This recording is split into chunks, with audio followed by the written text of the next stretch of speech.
Hi, this is NEET Stage 1, Lecture 2. Okay, so we will start with the Redberg's formula. So when an electron moves from higher to lower energy, so let's say this is some N2 orbit and this is N1 orbit. So let's say here it's nuclei. So when electron moves from higher to lower orbit, okay, it will there will be energy difference between these two orbits, and because of which it will emit a photon of a certain energy and wavelength. Okay, so when it moves from N2 to N1, the formula of wavelength of photon radiated will be 1 by lambda is equals to r z square, where z is the atomic number of nuclei and r is Rydberg's constant, into 1 by it will be n1 square minus 1 by n2 square. Okay. Now in this here it has been written as n1 and n1 to n2. I am taking from n2 to n1.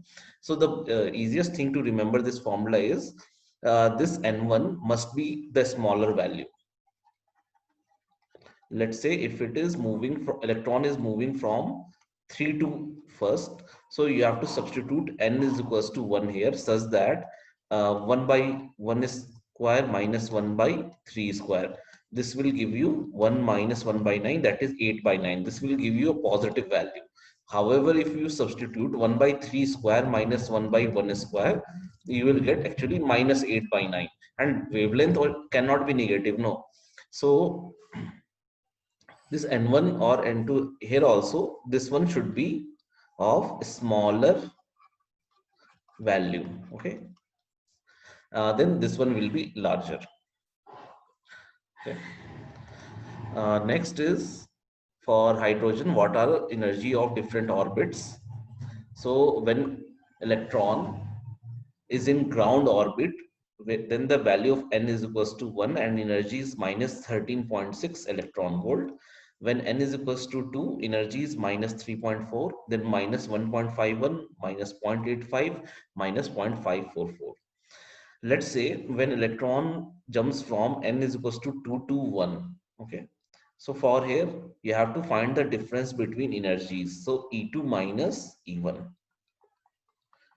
Okay, then minus 3.4 minus of minus 13.6, so this will give you 10.2 electron volt. Okay, so this will be the energy of photon which has been released, and then this 10.2 you will equate with Sc by lambda. Okay, and then okay, a 12.2 electron volt it is. So then 10.2 electron volt is equals to, in place of Sc I can write 12400 electron volt divided by wavelength in angstrom. So you will have to use this formula to calculate the value of wavelength. Okay.